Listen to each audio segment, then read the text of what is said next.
Stan Lee has passed away at the age of 95. The co-founder of Marvel Comics had been in declining health for the past year, and there had been a number of battles regarding who would inherit his $70 million fortune. An ambulance was called to Lee's home in the Hollywood Hills early Monday, and he was rushed to Cedars-Sinai according to TMZ. He died shortly after arriving at the medical facility. Lee is survived by his daughter and only child Joan Celia, known as J.C. His wife Joan died in July of last year after suffering complications from a stroke. The pair had been married for 70 years at the time of her death. Lee was also a veteran, and his final tweet was sent out by his team on Sunday and commemorated his time in the service with a photo of the beloved comic book creator in his uniform during World War II.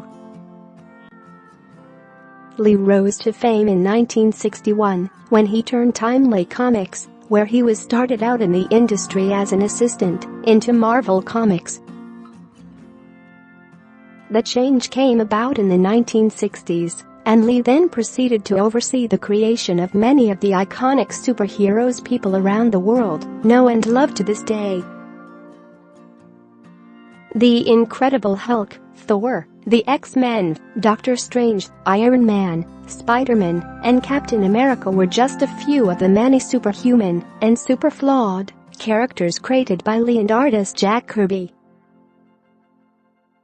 The relationship between Lee and Marvel had grown contentious in his final months, however, and in May he filed a billion-dollar lawsuit against the company. The complaint, filed in Los Angeles County Superior Court, alleged that POW Entertainment CEO Shane Duffy and co-founder Gill Champion failed to fully disclose to Lee details of the firm's 2017 sale to Camsing International. Lee said that the company took advantage of him at a time when he was despondent over the death of his wife Joan and suffering from macular degeneration, a condition affecting the eyes. As a result, he was duped into signing an agreement giving away the rights to his image and likeness, states the complaint. Lee also argued that he was unable to read the document due to his eye condition and suggested the signature on the paperwork was not his own. The comic book legend was still a big part of the Marvel universe until his death, though, making a cameo in every Marvel Studios film since 1993, with his most recent appearance being in Venom, which has proven to be yet another blockbuster.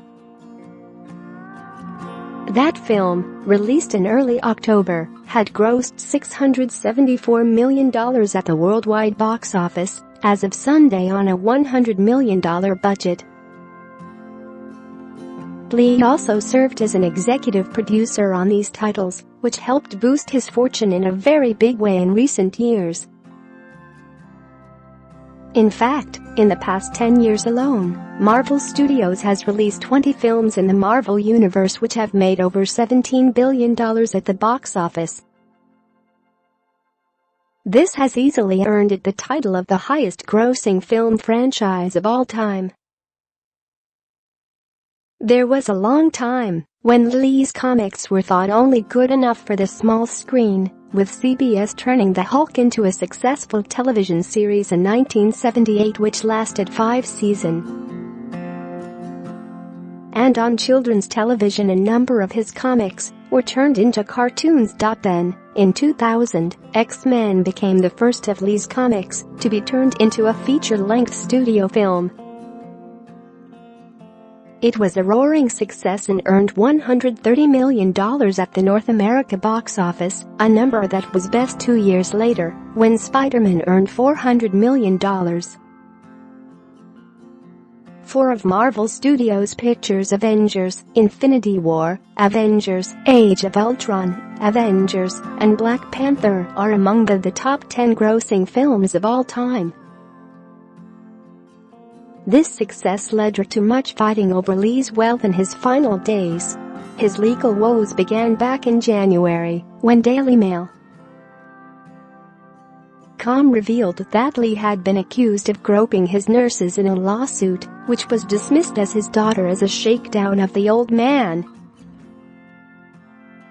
Lee then sought a restraining orders against one manager and fired his road manager, claiming he was victim of elder abuse.